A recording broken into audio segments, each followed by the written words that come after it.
Can you what? You can do everything.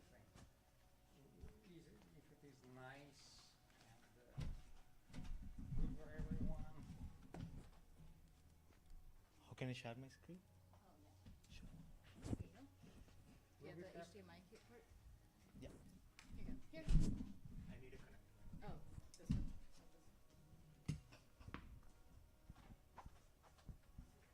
What's happened to your energy? You sleeping? What's going on here? I haven't been in Hacker Dojo for a week. You changed people. What, Jim? What's going on? You're like, oh. Oh,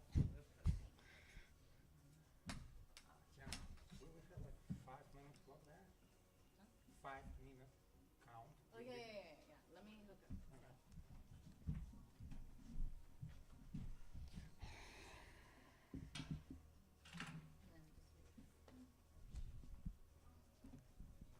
You want to say something? No. Make sure we have the 5-minute timer. May I start? Yeah, we have a rules to have a timer, 5 minutes. As soon as you see, Should I use the microphone or? yes, definitely. Yeah. Although we are not recording, it will give you good practice. Okay. Plus, it's easier to hear you. Am I audible? Yeah, definitely. Okay. Thanks. What's your name? Vignesh. You can call me Vic. Yeah.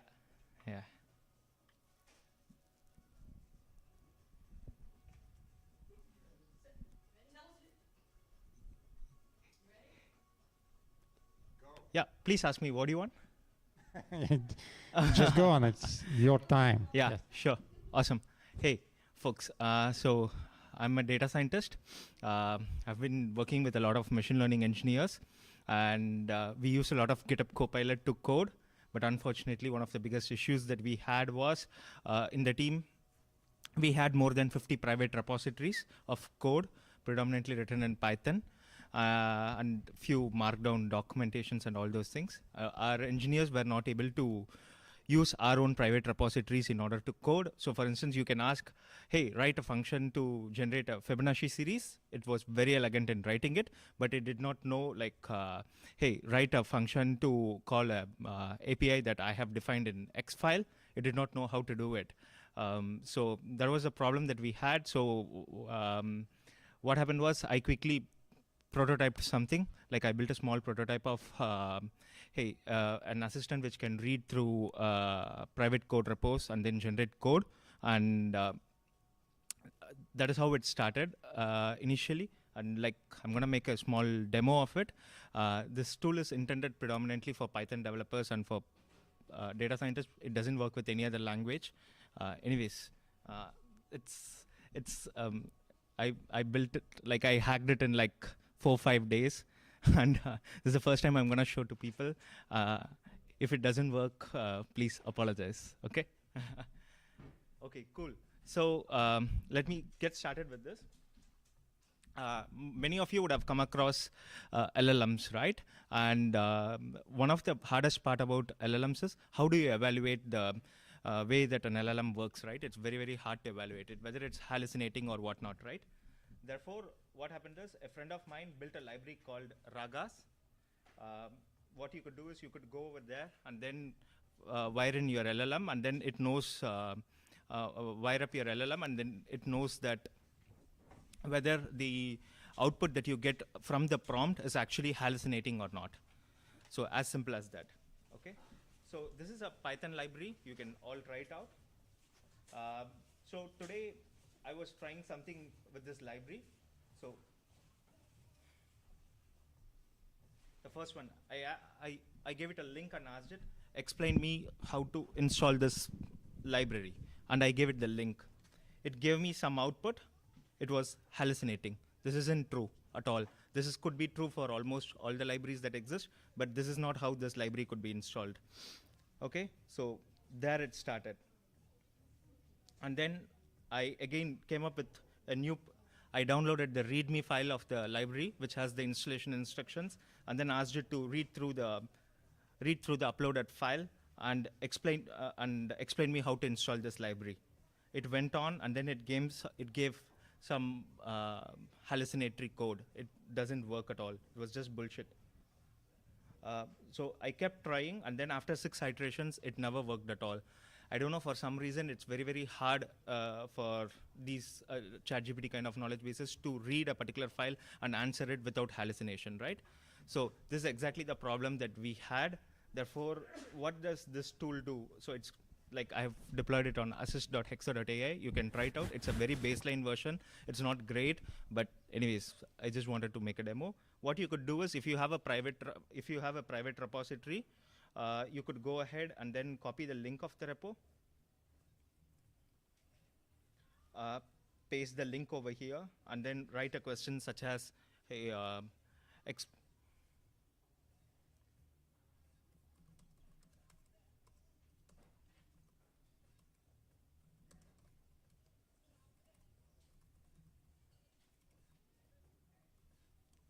how to install ragas, something like that. So what it essentially does is, I tried out this query earlier. Let me show you what are all the steps that it does. What it does is, it first loads your repository, processes it. First it clones it and processes it. When it processes, what I do is, I take the entire code base and split it into functions and the classes that are present in the code using AST parser or one of the parsers. And then I embed it using an embedding. So I know for every function or every class that is present in the repository, I have an embedding corresponding to it. And whenever a user writes a query, what I do is, I go and find out which is the closest Python function or the class which is associated to it, and then pass it to GPT-4 as it a context, and then ask it to spit out the answer. So that's how this functions. I hope this can end up becoming probably an autopilot or something one day for data scientists. Thanks. Thank you. Excellent. Thank you. Questions? Suggestions? Yes, sir. So you cloned the whole private repository, Yes, sir. the whole thing? All right, so you can see everything in there. Yeah, that's true. So that is true. So this is one of the problems that when I demoed this to a couple of friends, they told me, hey, how can I expose my private repository to you? That has a security concern, right? So the way yes, sir. Oh, I thought maybe you'd have something where you could just get some of their stuff or talk to their APIs or something like Correct. that. So one thing that we could do is, no, I have to embed every single function or class that is present in the repository. Otherwise, I will not be able to find out which piece of code is relevant to answer this query. Okay. That's the first thing. But the other thing is, what I have been exploring is something called code obfuscation. You guys are familiar with that? So like for people who aren't familiar with that technique, what we do is a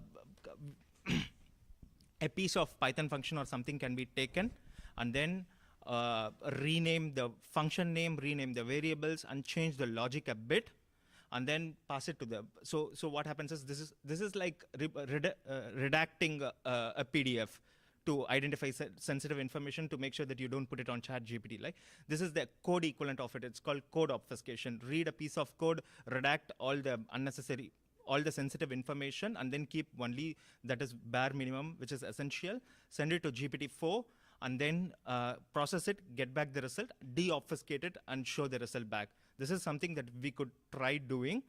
The advantage is we can train a model which can do code obfuscation, which means you'll have a very light model in-house which does code obfuscation, or probably on your laptop itself. But the large model like GPT-4 cannot, of course, run on your PC, right? That alone, we can send it to GPT-4 and get back a response. So that is one thing that I think could be a solution to this problem of protecting privacy of and security to the code. General question, obfuscation. Encryption's very serious, but obfuscation is less severe. It just keeps, people like us out. If somebody really wants to see it, they could with the obfuscation. Sorry? If somebody really wanted to see what's going on in there with the obfuscation, it's a lot easier than with encryption, of course. I don't know how often obfuscation is used. I don't know. I don't know as well. It's just a hypothesis that I have in my mind. Yeah, I was just curious. I've heard it before. Yeah. It You said that it was hallucinations. Correct. For repositories, right? Correct. Is that a known problem, or is that just something you encountered? Or No, it's a very well known problem that the retriever that they have built inside ChatGPT is extremely poor. That is true. Of course, it will develop over a period of time, no doubt about it. It's just that my focus is, hey, can I take it? Right now, it's like a co-pilot, right? I want to wire it up to Hugging Face. I want to wire it up to Papers with Code, archive a lot more documents that are present on the internet, which are specifically used by machine learning folks. Therefore, whenever I should be able to just come and say that, hey, there is a bunch of data on my MongoDB, read it, clean it, explore the data, present me an EDA, and then build a classification model to detect whatever sentiment it is, and then push it to production. I want to get it to that autonomous level, but I think this is the first step towards it, probably. One thing that's curious, I noticed you're using the ChatGPT as a tool now. Yes, sir. Yes. That's kind of how your working style these days. Yes, sir. Yeah. Normally, have to take a lot of work to figure that out. Yeah, true. Yeah, true. So nowadays we build GPT agents which could do this. GPT agents which could do a lot of work like Kind of good stuff it's good at. yeah. Thanks. Yes, please. So you said you take chunk repo, so you take all the functions in the repo, right? But the installation uses, like, it doesn't have anything to do with the functions. Correct. So I also take the markdown documents. So the documentation is present as a markdown document, and this document is present in the repository. So I parse the Python files and the markdown files, and the markdown file has sections like headings, paragraphs, or whatnot. Right? I also chunk them into pieces, parse them, and store it as an embedding. So there are, yeah. So the README file has that installation instruction that you got. Correct. So I'm going to open the README file here. You'll be able to see it. It says pip install ragas, and then git clone and pip install from source E. And this is exactly what my tool was also able to predict. So like pip install, git clone, CD, and then pip install E. So whereas you saw the responses from ChatGPT, right? Everything except the first one. Sorry, the first one that yeah, correct. Everything except that first one that I showed you was fully hallucinating. So I had to try 5 to 6 times to make sure that it doesn't hallucinate. Okay, I have a question. Yes. Who decides what is sensitive? Yes. Or how you decide what is sensitive? Depend on perspective, right? True. And so can you give us an example? Yeah, sure. So I'm from Europe. So in Europe we have something called GDPR. It's like it's the rule from the government about what is sensitive information, what is not a sensitive information. So anything PII, anything which is personally identifiable is a sensitive information that we do not want to reveal. So if in a PDF, if you have any PII, then you redact it and send it. That's the basic logic, right? Whereas when it comes to code, I think if the intellectual property of the company is code, then everything is sensitive. It's not like PII, right? Everything is sensitive. Therefore, we have to come up with some smarter techniques of how to protect this and make this happen. Yeah, sure.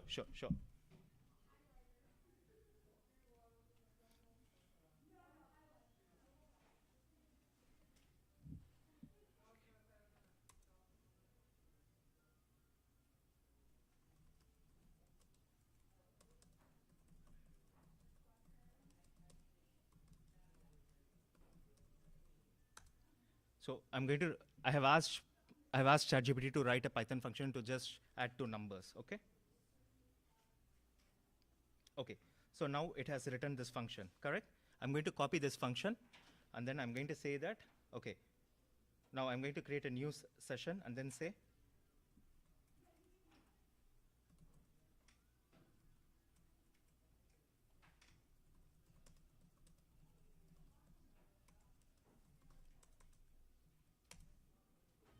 so we saw this is the function that it wrote to add 2 numbers. Okay, let's say that this function is very sensitive information and you do not want to see what has happened. So it removed the name of the function. The name of the function was add 2 numbers. right? It removed the name of the function, and then and then the logic was like it had some documentation. It removed off the documentation because it knew that the documentation is not something that is needed. So it removed off the documentation, and then it reordered the file, reordered the lines to make sure that it does it. So if you look at this, this obfuscated code has nothing to do with the original code, and a company will not be able to, or any OpenAI or anyone cannot be able to reverse your code, whereas you know the logic of what are all the modifications that you made. Therefore, if you have a function which obfuscates and then deobfuscates, then you will be able to reconstruct it back and then have a safe retrieve. Well, the first part was okay. Like Yeah. F parenthesis xy. Yeah. It does say return x plus y, so it's given away already. It's telling you that it's adding. Yeah, true. Yeah. That's not obfuscated. Yeah, true. You know what it's doing. Yeah, you know what it is doing, but you do not know the, you don't expose any sensitive, first documentation is not there. The names of the functions are not there. The logic is not that straight. It's a simple add function. If you have a long file of too many logic, then yeah, exactly. You said that you can now restore that. I mean, how can you possibly restore that to something less obscure? Yeah. Obscure? Yeah, so, okay, there are two ways by which we could do it. One is I change the function name from add to numbers to F, so I can have a key value mapping and store it somewhere. And the way, yeah, so, So in other words, you retain the information how to reverse it, but it does not exist out there in cyberspace. Like that information is something that fell out of what you did when you obscured it, yes, so you can back it out. yes, You store it locally and locally.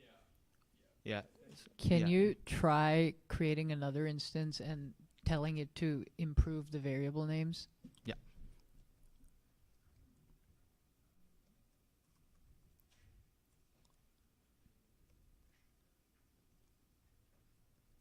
Is this right? You want me to? Yeah.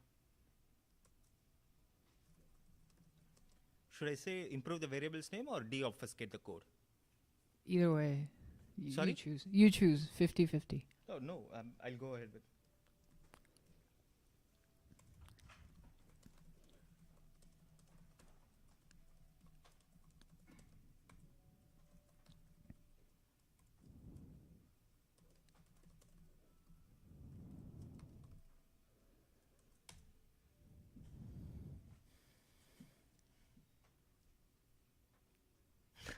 Yeah. It's not exactly the same, but it's not too different as well. So, yeah.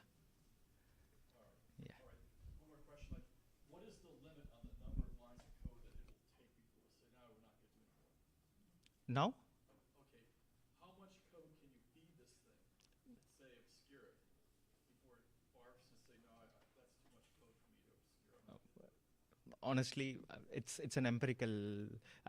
I can only answer you if I have some empirical results. So I have to run some experiments and figure out what is the threshold at which it stops doing this. Yeah, yeah. But just to answer that question, we did make this a pretty large repository that will work like Hugging Face's diffusers library. It's massive. And we did Are you asking about obfuscation or are you asking about question answering? I'm asking about, I mean, this is like, you know, pretty clever, and I would think that the whole world would do this, and it would place demands on the systems, so they set an upper limit on how much you can do, but you say that, No, are you asking about obfuscation? yeah. Yeah.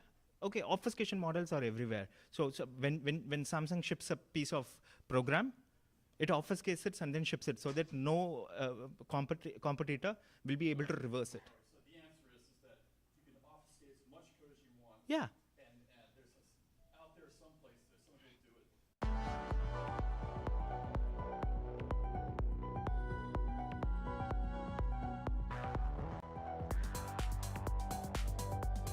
Yeah.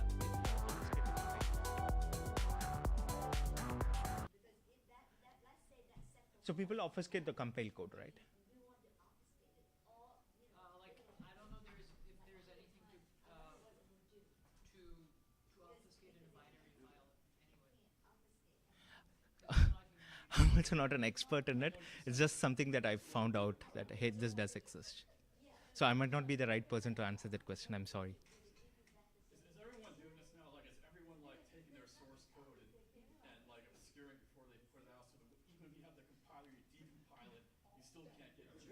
Yeah. I don't think everyone does that. It's just that now companies are concerned that, hey, what my employees do is they just take the entire repository, zip it, upload it to ChatGPT, and then say, hey, code this. Every company is worried about this, right? That their intellectual property is getting leaked, and Right. So this could screw up ChatGPT in the future. If everyone's doing this, then ChatGPT may not have good code to pull from. exactly. On these obfuscation things, they use code that most people don't use. You can do things in Python in ways that people don't usually do, like that return statement. Yeah. And a lot of people that don't know how to do that, but Mhm. you need to know. I mean, you can be a good Python programmer without knowing. So the obfuscation algorithms do stuff like that. Yeah. So it's weird things that you Correct. can do, but you Correct. I think so as well. Yeah. A really good Python could figure it out. Very true. Yeah. One last question. Okay, after it passes through this meeting, are you convinced that it doesn't screw up the code? Like, True. No. So the cool thing about this is obfuscation and deobfuscation algorithms or machine learning algorithms, which can be trained. You can train a machine learning algorithm which obfuscates and deobfuscates, which means what you should be possibly doing is you take a piece of code, like write a function to generate Fibonacci series, pass it through an obfuscation algorithm, and then so pass it through an obfuscation algorithm, send it to an LLM, get your query answered, deobfuscate the code, and then feed it back and then say that, hey, the deobfuscated code did not work, so update your obfuscation algorithm. So it can learn from that experience. Exactly. Almost like compiler. In the old days, the compilers have to compile it down to. Obfuscating it, maybe create a third party that has an incentive to not show it to the, That's the last question. Yeah. That's going to be the last question. We're already 30 minutes because Yeah, otherwise sure. it's going to be taken too Yeah, long. sure. create incentive that they don't Yeah. want to share the Yeah. thing. Yeah. Another incentive to. That is very true. So yeah, I'm not sure how much humans can trust other humans, and also security breaches and all those things. So if a company can just deploy a small obfuscation algorithm which will consume less than 100 megabytes and doesn't need a GPU to run, just a couple of Lambda functions, I think they are better off doing that instead of trusting a third party. That's my opinion. I'm not sure. Make this program available and supported and all that stuff? Yeah. So that's the intention, right? Maybe in the next hacker meetup, I can give access to everyone and you can actually try it out. So Wiki become incredible success. So everyone got to hide something, as I understand from so many questions about obfuscation. Next is Parikshat Sharma. Yep, uploads. With decentralized artificial intelligence. Hi, I have actually two small things to talk about. So number one is this game.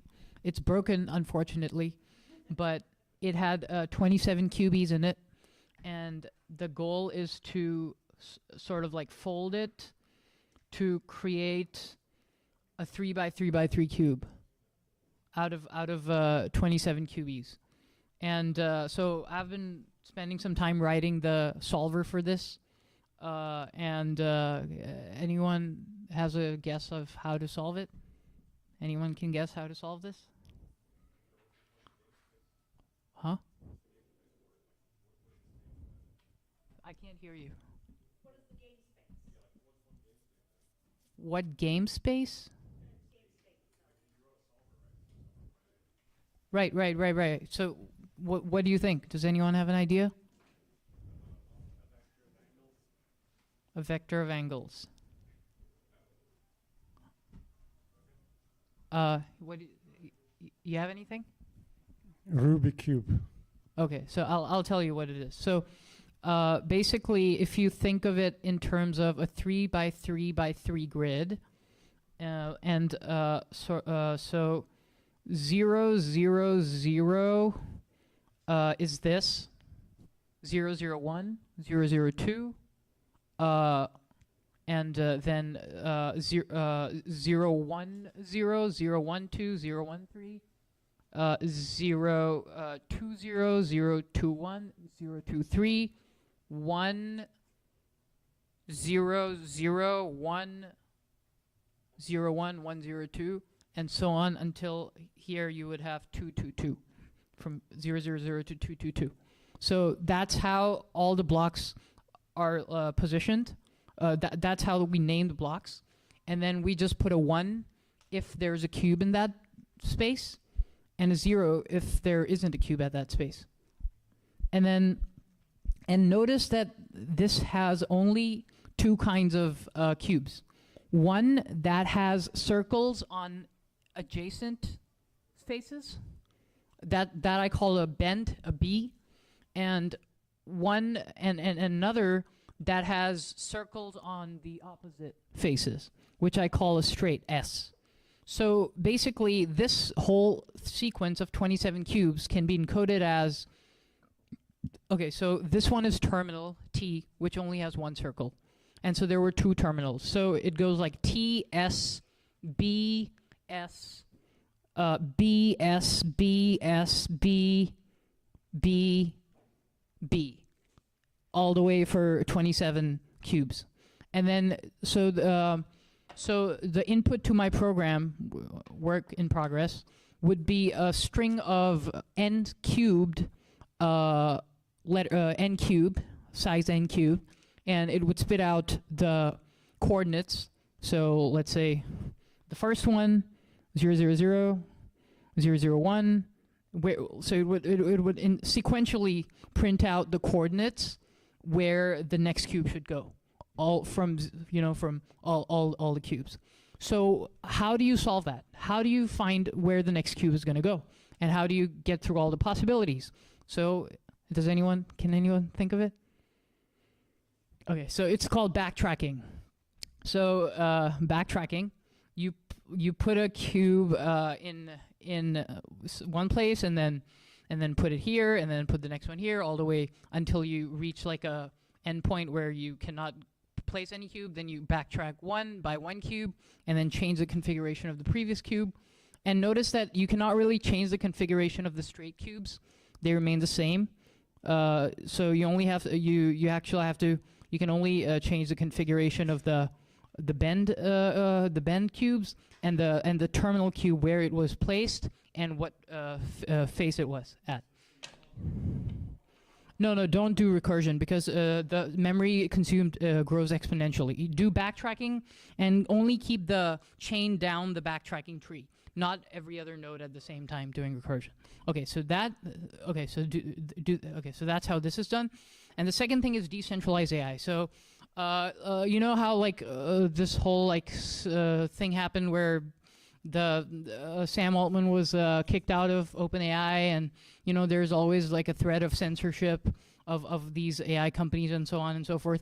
So I'm thinking of creating a smart contract which is censorship resistant, where you bring in your designs and you bring in the data that you have, and anonymously with your wallet, with your MetaMask wallet, you just bring your Jupyter notebook, and we have a bunch of coin. We inflate the coin, we sell it on the market, and we train your model in a decentralized way with through a smart contract on the decentralized cloud called Golem, which I'm trying to work with in order to build that layer so that a smart contract can call those compute jobs. So yeah, those are the 2 things. Yeah, thank you. Questions? I didn't quite get this part with decentralized AI. So you got a smart contract, and then? So imagine you send a Jupyter notebook, and you get paid for it because you don't have like $10 million to rent thousands of GPUs, right? So you send it to the smart contract. It generates funds for you. It rewards you. It generates funds for training, rewards you, and then publishes that model on the open source automatically. The whole pipeline all happens with the smart contract. And do I understand how much you pay fee for that? That's going to be, I don't know how many. No, you don't train the model on the blockchain, right? There's a thing called the Golem network, which is like AWS, where anyone can bring their machine and can be paid in the Golem coin in order to rent that machine out. What I mean is that if, average contract length is about 100, 200 lines, and your contract will be probably thousands of lines of code, and that contract will cost a lot to execute. That's what I'm saying. Understand? What? Of course, if you manage to come out with very short contract, but it might. Why do you think it would have like a lot of lines, like absurdly many lines? Why do you think that? It sounds like this, but I might be mistaken. Yes, but I don't know. Usually, that's a major stumbling point when you start to implement some kind of complicated logic on the Ethereum network, because people start using it a lot, and the cost goes to thousands of dollars just for per one execution. That was our problem. So for this data structure, you have a tree that's just one big long leg, right? Because everything's in a sequence. So just one big long. Yeah, like the recursion thing is to like do it for all the branches, for all the branches, for all the branches. So yeah, well, so five. So all, but you only do that and then that and then that. Yeah, on a normal tree, that's what you usually have, right? A whole big tree. But yeah, don't like go down recursively to like. But your tree is just one leg, a straight leg all the way down to 27. Yeah. And so that way you don't have to go all over. So your backtracking is up and down the tree. So so you're still doing recursion and back. No, you don't do recursion. Oh, you don't. Well, no, you don't call the same function that's right. within the you don't function. you don't have to back up. Maybe don't you have to back up a little bit, though, don't you? From if you're at 20. Yeah, you go to its parent and delete the children. Yeah, I mean maybe you're at 20 and you go down to 19, 18, and. So you free the memory of the child, okay, and reallocate the pointer to the parent, okay, and then go to the next child or whatever. Okay, all right. More question. Okay, Freakish, thank you so much. And that's not a bad idea, but work on more kind of detailed on this. It's like blockchain is not for complicated stuff. Next is Carl Angotti. Carl. Yeah, Carl, come. My first, Wait a second.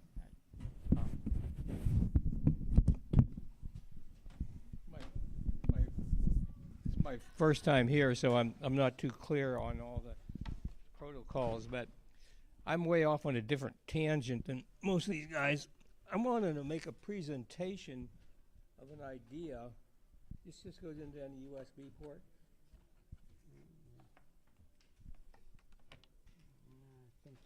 Oh, that's going the big one.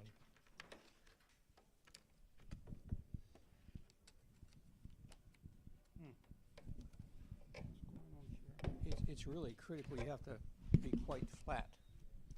Okay. All right. So let me get this. So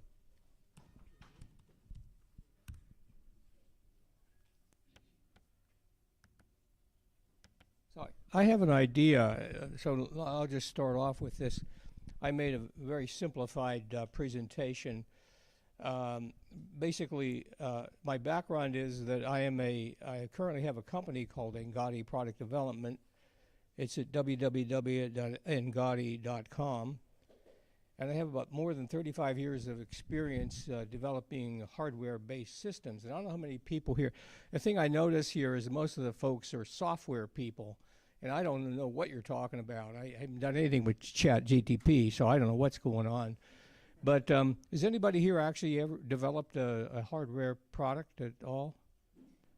Yeah, I remember we talked to one person over there. Anyway, so basically I have, as I said, I have more than 35 years of experience developing hardware-based systems. I specialize in systems analog, digital, and firmware engineering. I'm not a software person. When I have that, I subcontract it. And I offer these services to people who usually are funded. I'm not, but I could work out some other deals. But anyway, my strongest engineering design experience is in analog sensors and the MCU interfaces for startups and smaller companies under 100 employees. I help them from building feasibility models to initial minimum viable products, to eventually to initial beta runs, and then I hire other people, or they hire other people to go into volume production if it ever gets there. By the way, I've worked with a lot of companies, and very few of them actually get there. Sorry, here let me do the arrow when I shoot. This is a new computer here, and I gotta watch it. So, anyway, why it won't? I don't know what I'm doing wrong here. So let me. Yeah, I get the bar, but I have to hold the button down. Okay. So, anyway, what happened is that I'm kind of focusing more into cutting down on my hours because I'm semi-retired now, and so I wanted to offer a service, and I just wanted to see what some folks thought about it. Anyway, so my intention is to provide help to startups that don't have analog engineering resources in their startup. And I would assist companies to get the analog projects off the ground by providing consulting services with the purpose of demonstrating the feasibility or operation of a new product. Currently, I'm working with a person who's developing a medical device. And right now, he's got a brand new methodology for detecting blood glucose level. He happens to be diabetic, and so he got really interested in this. And this particular person has has been involved in 3 successful startups. And so what we're doing what we're doing right now is we're doing a feasibility model. So it doesn't even involve any controllers at all. All we're doing is making measurements to show that he can demonstrate that the actual function works, and he can create an algorithm. And then we'll move on to developing an embedded controller. And normally, when I do these kinds of things, I do them with Arduinos. Someone mentioned Raspberry Pi. I think it was you. I have been using Arduinos quite successfully to get to the point where you can demo to a venture capitalist. That's what the issue is, how to get money out of them. So anyway, so I have a new tagline. I call it Your Analog Design Engineering Partner. And let me get a little further down here. So basically what I do in my practice now is I create an initial low-cost fixed-price project where I essentially produce 4 hours worth of service just to get their feet wet with each other, because a lot of times in consulting you don't have enough understanding of a person to be able to know that they can actually handle the problem. And so I offer this service, and what I do is I try to filter people. If they look like they don't have any money at all, of course I don't bother with them. After this initial service, then I sell it at regular consulting rates. So the question that I have is my offer clear, and also is it appealing? And this is the first time I presented to anybody. Hi. All right, I'm listening to this, and I have a background in physics. Yes. Right? So my take on this is that what you bring to the table is someone has developed a new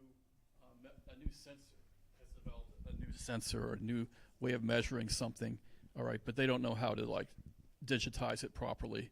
Well, that's not so much. It's more like if that's possible that some of my clients are they have an idea, but they don't know anything about engineering, or else they've already got some experience. But this particular person I'm working with now is a mechanical engineer with a PhD, so he does know some things, but he doesn't know electronics. Am I making sense? Yeah. Okay. So, just looking at it from a market standpoint, you'd say, well, what is my biggest source of customers that needs help? Okay, all right, so who is bright and has good ideas, but they're not sophisticated in this area for some reason, right? Yes. Okay, and or they might be sophisticated in some area, but not necessarily in this particular area. Yeah, so my take on this is I would make strong inroads into academia, principal investigators, professors that have some research group, and they're developed. Because that's where the ideas come from for ultra modern new sensors based upon new physics and all this stuff. The really cutting edge stuff typically comes out of academia, right? And Okay. then the next thing after that is any sort of like government thing where like they have some DoD contract or some National Science Foundation, something like that, right? And so that gets you access to all the new ideas that haven't like been fleshed out yet, because like the companies, they are all over this. They once they see money, they're all over it, right? So Right. you have to go for the part of the market that hasn't found the money yet, and is still floundering around, right? But it's still really sophisticated and has good ideas, and so I think that's it. Yeah, that's a good point. That I think the DoD and government. I are can't hear very you. I'm sorry. Talk louder. Oh, I would just I want to add into what he said that from my experience, the DoD and DOE are very sophisticated with sensors and simulation modeling, because I was in one of those teams. But it's the private industry that know nothing about it. Right.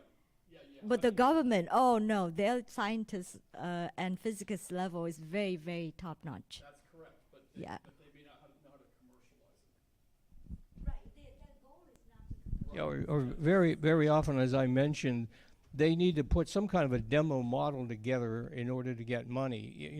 Most venture capitalists won't give you money. Of course, they don't want to give you money anyway, and of course, they want to take everything. Right, yeah. I was just going to suggest that maybe you can look at the more recent patents, and that because those are people, they have ideas, but they haven't necessarily built. Productized them. Yeah. And so you're saying I could use them as a target market. Right. That's a good idea too. I got to write these ideas down before I forget them. Someone else? We all done? 8th of December, right, Tiana? 8th of December, we will have our next VC Corner pitch in mix, right? 8th of December here at 6, we will have the pitch and mix session. They're going to be startups. Just the kind probably you're looking for, except with your type of approach, monetization is always the problem. You understand why, right? It's not only because startups don't have money. It's because investors, they are reluctant. Right. Their startups paying at such a initial phase. But if you come, we can talk about that. So probably there are some people who can pay you other means, for example, being part of the company or something like this. Oh, you're saying you come here when they're giving pitches. December 8th, yes. December the 8th? 8th, yes. Okay. Okay, All right. that's correct, yes. Thank you so much. All right, thank That you. was a good idea. Biology. The platform is yours.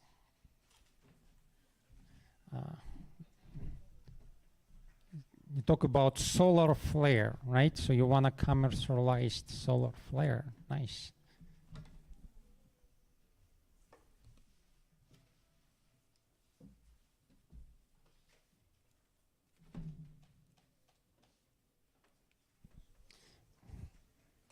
What is the speed of the solar wind? What is the speed of the solar wind? What do you mean depends? Just it's Coronal mass ejection underway. well, it's Hi. speed of the light, right? Hello. Or it's not the speed of light. Speed of light is much less than that, but it's fast. Okay, it's close, right? Because it's No, it's not even close. It's not even like 1/10. It's not. It's much less than speed of light. Yeah, hello. I'm Balaji. I'm a software consultant. Work as a UI developer for some companies, and I come up with some ideas using Midjourney and Runaway, which is AI generating videos and pictures. So I generated one robotic car which can convert into different parts into home for the homeless, like can see that how it action.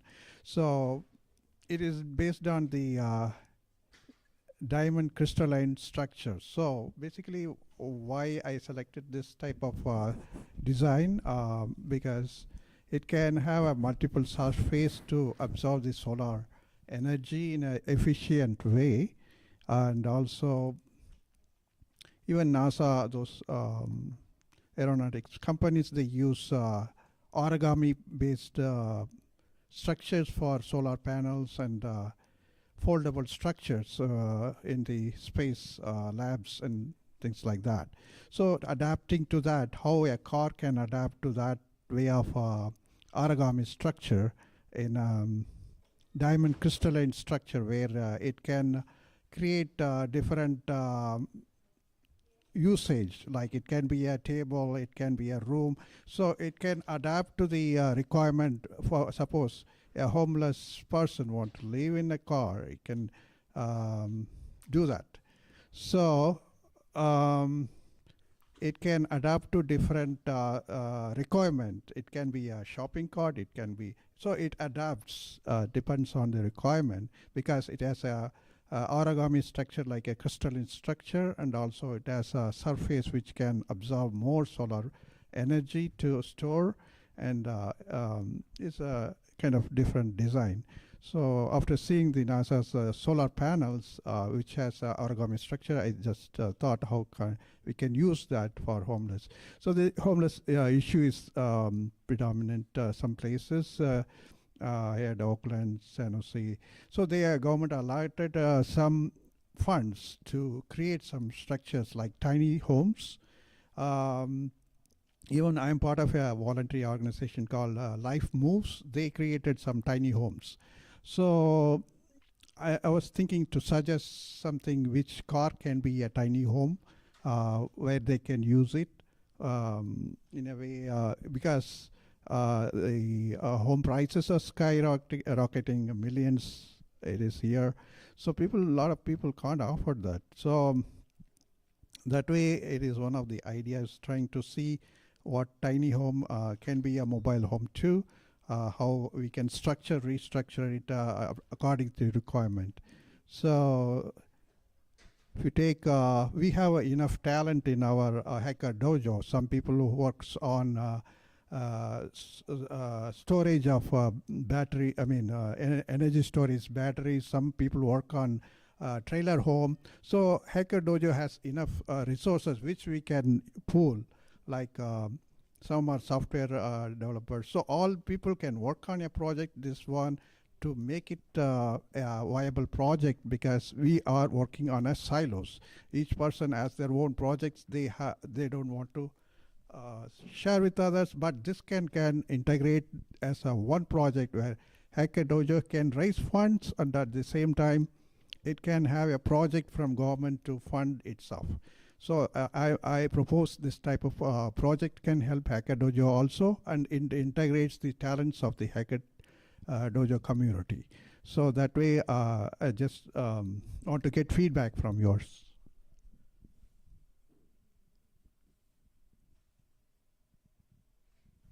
Any questions? Yeah. Can you please explain what the diamond's crystalline structure is, and how does that increase the input of sunlight in the car? So that is the one NASA's origami structure. It is kind of origami structure which can fold in different, expand and shrink. So it multi-phase solar panels are developed in Sky Labs, those areas. So I've seen that type of design can help in folding, unfolding a car structure also. I mean, that is the part I'm speculating. I'm not sure it is the way we can do, but it can be adaptable. And the surface it exposes in different angles can absorb much better solar energy. That is proven already, yeah.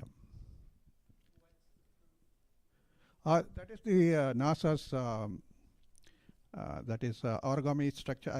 I can send that video if you want. I thought that optimal angle is perpendicular to light, right? No? Yeah, each time the solar panel rays comes in a different angles. So it has to adapt to that to absorb that energy. Because if you go to that fields in Nevada, you see the change in their angles depending on this height of the sun over the horizon, right? So it's they trying to keep the same angle instead of changing it, as you said. Or I didn't understand what you're saying. I'm not a solar expert, but what It's kinds of physics, right? So energy goes like yeah. this. If basically there is an angle, more energy, more energy is reflected, right? Correct. Okay. Why don't you try to come up with an actual structure and then coming up with a proof of the sunlight, about the sunlight. And then it would be like, yeah, it would be real.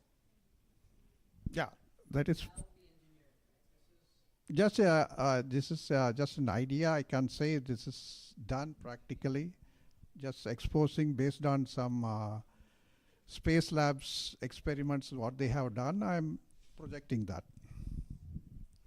Okay, more questions. Next is Pacific Hacker Conference. Marco presenting. Marco, is it your structured side, right? Yes. Yeah, tell us about that. Is this yours or? Yes, ma'am. Oh, okay. Let me see.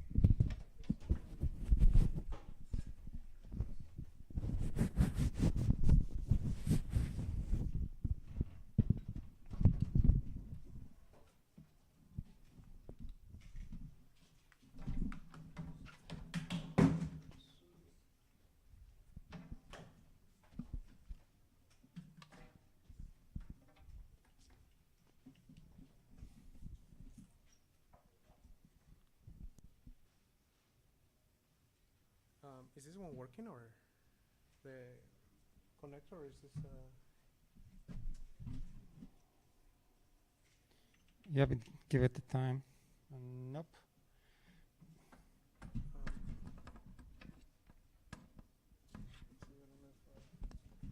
Should be working. I think he was using his. So,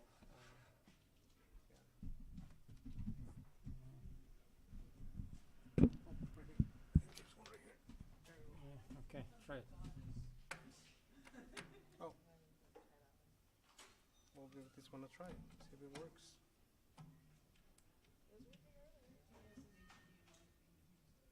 Start your computer. Oh, I did. Yep. Oh, wow. Just launch your computer. It restarted, huh? Interesting.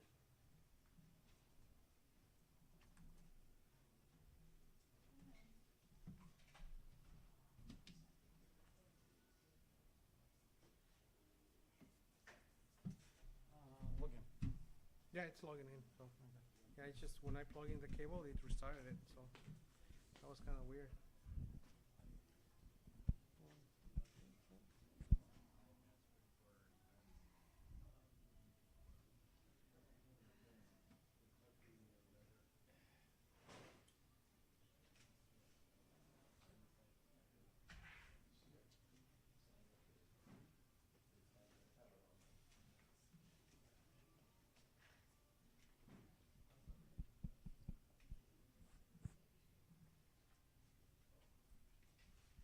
I apologize, guys. Sorry.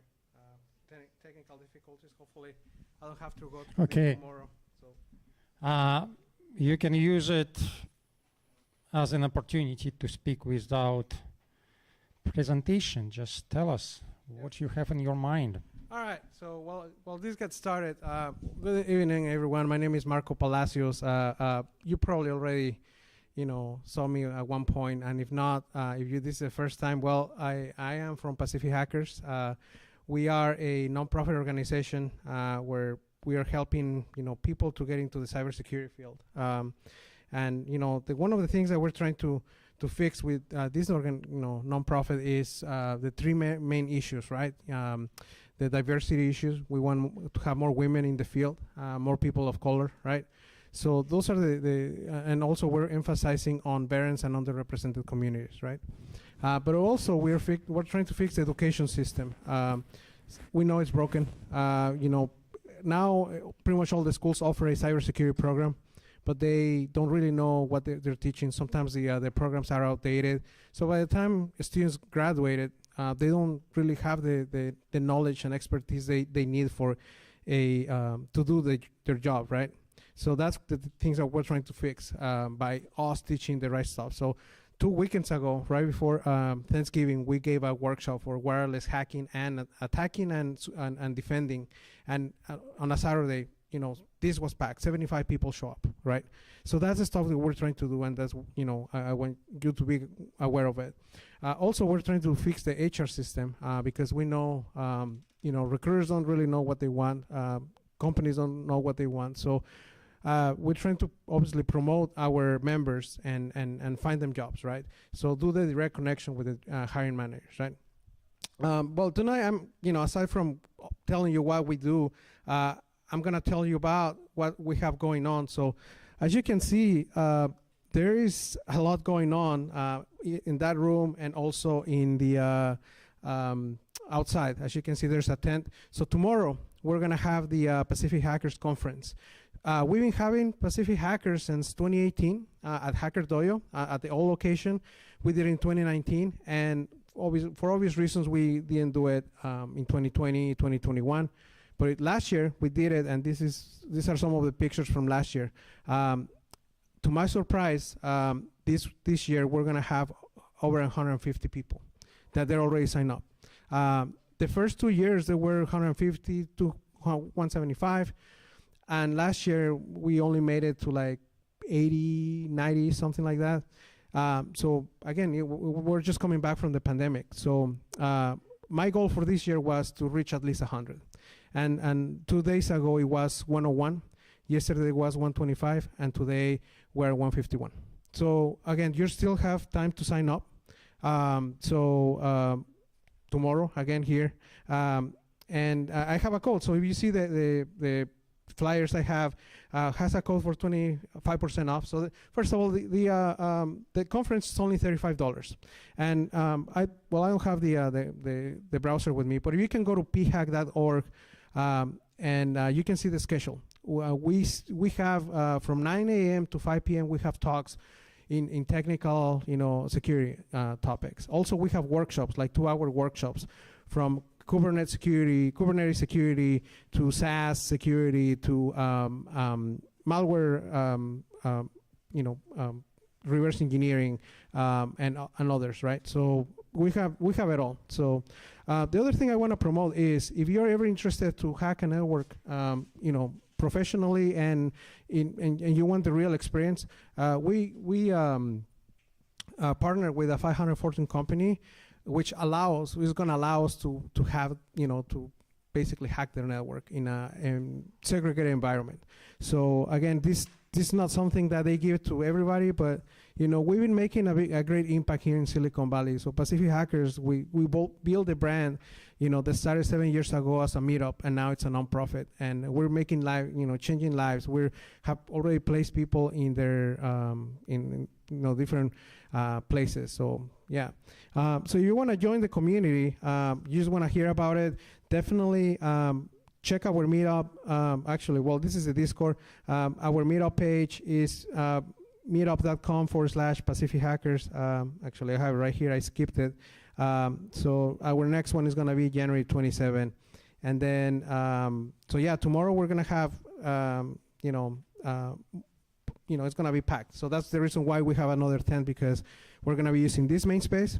We're going to have the workshops are going to be on that space.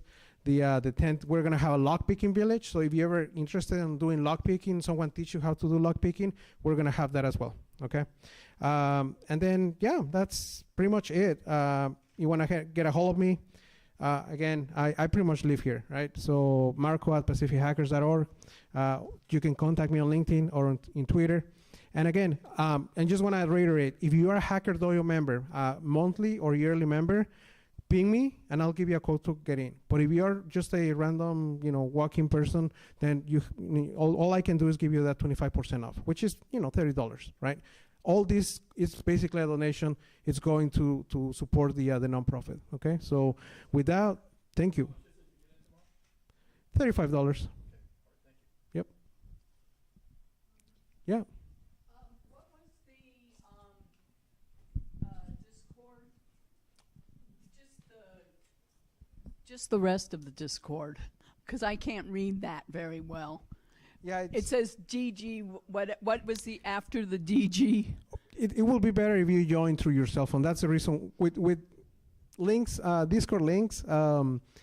They come up with these weird numbers and letters. Okay. So I always, if possible, I try to use the QR code. So Okay, well, keep it up there a sec. we'll do, yeah. Any other questions? And I was just trying to see if I can pull up the the stuff for tomorrow. Let me see.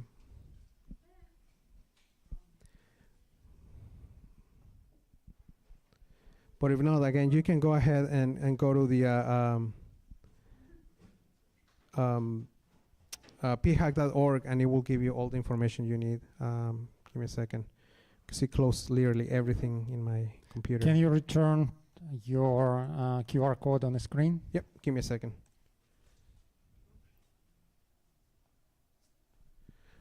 So, well, first of all, this is a website, right? So the schedule is right here. You can look at all the stuff that we're going to have in just tomorrow from 9 a.m. to 5 p.m. And then after 5 p.m., we're going to have a party. Okay, so that runs until whoever wants, whoever lasts until, whatever. That never happens, actually. So, but we'll try. But yeah, we have a bunch of stuff going on tomorrow. So definitely take advantage, because we have a lot of speakers coming from outside. Okay, so they're not just local, but they're actually coming. Like one of the speakers is actually going to give the same talk in Black Hat Europe in upcoming weeks, and also in B-Sides, one of the countries. So same thing. So that they're actually expecting him. Well, guess what? We're going to have it here, right? So take advantage, And let me go back to the Discord thing.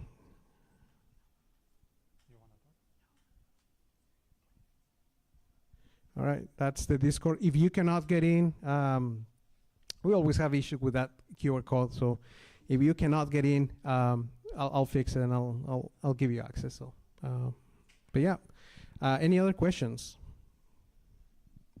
Well, once again, I apologize for the the noise we were causing, moving things around. But as it's a conference, and we basically have to do things. Otherwise, we have to come in, 4 o'clock tomorrow morning, and that's just not going to happen. We're trying to do as much as tonight. So with that, thank you so much. I hope to see you tomorrow, and welcome to Hacker Dojo. We'll see you again at one point. Thank you, Marco. Thank you very much. Okay, that's conclude all the listed topics. Are there anyone who want to listen about macroeconomical updates? Anyone? Okay, so you're gonna be one, yes. So, okay, past week was a big event because Jerome Powell, on one of his multiple conferences, so he came out and said something which everyone interpreted, that they are not going to be rising rates in December, which is of course not guarantee, but because these guys, they are super careful about what they are saying, all the market become enthusiastic at Friday. And what you're seeing today is NASDAQ going over to 14.2, and most importantly, Bitcoin was almost at $40,000. First time since 2022, like March, which of course inspires a lot of enthusiasm to all of us hodlers. However, if we talk about economical situation, it is not improving.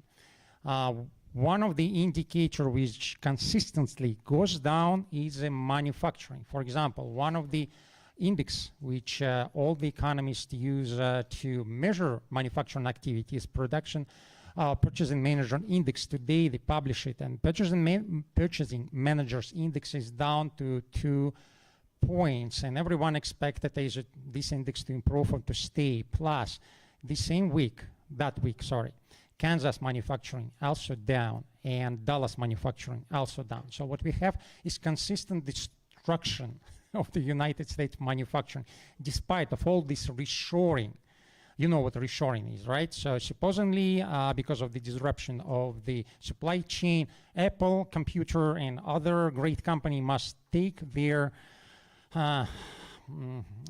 manufacturing facilities from, say, China, and parachute them back to the United States. It didn't happen. What happened is that Mexican import to the United States that this week become larger than Chinese import to United States.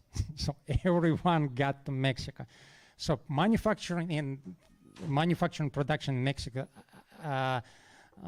understandably, kind of on the top. So past 7 months, it's only rising. Plus, we still have a job market which is weakening, again, on manufacturing side and the service side. However, all our officials, they're very enthusiastic. They're saying it's Goldilocks. You know what Goldilocks is, right? So it's a it's a basically perfect economic situation, which we have a low inflation, low unemployment, and high GDP. And the GDP report on that week also was surprisingly high, 4.3% of the growth, which is unprecedented. So a lot of good news, but my personal opinion is that, first of all, we are living in such a volatile environment, both political, geopolitical, and economical. So I would not advise anyone to put like your stake on that type of bull run. Yes. All right. I've listened carefully to what you said, and you know I follow gold. Okay, so gold went up to 2050 or something like. Okay. That's right. Over 2000. Over 2000. It went to 2050. Yes, 2050. 2050. Yes. Right. I said it makes sense. Now you tell me what happened to the U.S. dollar, because I've been tracking it. Should have gone down a lot. Well, yes, exactly. There is this DXDY, right? It's on 0.5 from at least 0.15. So past, I think it was 7th consecutive week when dollar was steadily going down. And, which is importantly, long-term treasury also going down. So kind of all the markets agreeing on that at least there are not going to be more raisings in Federal Reserve rate. However, again, it's not about the economy. Again, it's about the markets. So markets, they are usually ahead of the economy, like at least 6 months. Yes. SpaceX Yes. landed their 250th Falcon an hour ago. So things are improving. Yep, we got, I think it was 5% rally in Tesla because of the Cybertruck, which happened. Yeah, you got it, right? No, I saw one today. Oh, you saw it today? Ah, excellent. Yep, yeah. I thought you sold it today, because we. All right. I have one more question for you, okay? So, all right, I'm listing all this. How does it look? Terrible. That's terrible look. Has anybody seen All right. the blimp yet? All right, the last question I have for you is that, okay, so that means the stock market should go up because everyone's in a good mood, right? Well, you know, they call it Magnificent Seven. So there is 7 technological companies, of course, Google, of course, Apple, of course, Microsoft. They are going steadily up since the beginning of the year, and most of the rises on the market, on the NASDAQ, was because of them. If you go to the Russell 500, right? 5,000, sorry. Russell 5,000, which is a measurement of small and medium business in the United States, it's underperforming. So it's maybe the next game for everyone who kind of trying to play the market. However, there are a lot of skepticism amongst the economists because first and foremost, we didn't have any real improvement in the situation between China and the United States, except, of course, our presidents met in San Francisco and kind of have nothing in terms of agreement. They just smiled at each other. But again, markets are driven by sentiments, and these weak sentiments, I cannot remember such a positive sentiments at least a year. It might be bull run, right? So because bull runs, they are living. This is going to be a false bull. Okay, Yes, it might be false bull run. Like what's going to happen is everyone's going to be feel good, right? Yep. Okay, the market's going to go up, and then there'll be some global event like something terrible happens, right? Because it was really frothy. It's not like there's really strong underpinnings. It's like everyone's just wants an excuse to feel good, okay? And then something's going to pull the rug out, and it's all come crashing down maybe sometime next year.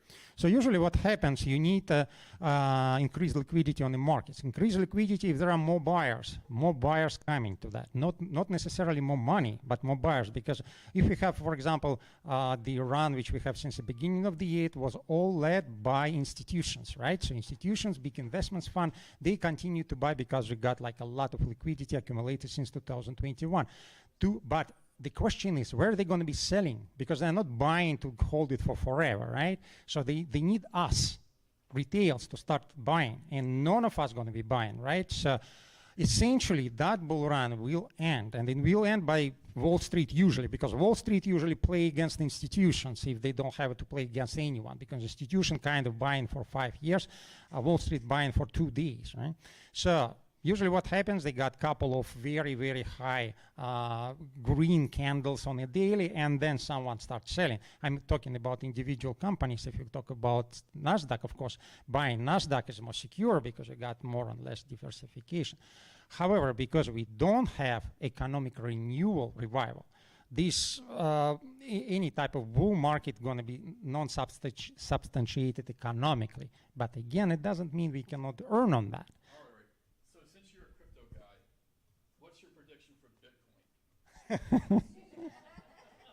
Well, my prediction was 40. I can show you my graphs. Maybe you remember I was. A year from now, what is Bitcoin going to be at? That's a difficult question because Bitcoin is very, very narrow market. We have barely $600 billion, which. Sorry? Will it outperform gold? You mean? Oh, yes, definitely, of course, because gold, first of all, gold market is $10 trillion. It's a huge market. So to move that market, you need much more money. I'm not talking that you need like $1 trillion to move the market, but I mean that it's a good, long-established market. Majority of the players are central banks or big holders. So you cannot just go and buy. Bitcoin can be moved by one whale, right? One whale guy got for about like 100, maybe 200 Bitcoins. He can start that run. He cannot move the market, but he can start that run. $10 million can push the market, say on Bitcoin, on Binance, which is become smaller and smaller because government pressure in it. Yes. Rather than price, I would like to know what factors you think are affecting Bitcoin right now. What is it going through? Oh, that's a very good question. Because before 2021, everyone knew that we did have probably about 1,000 people. 1,000 people, that's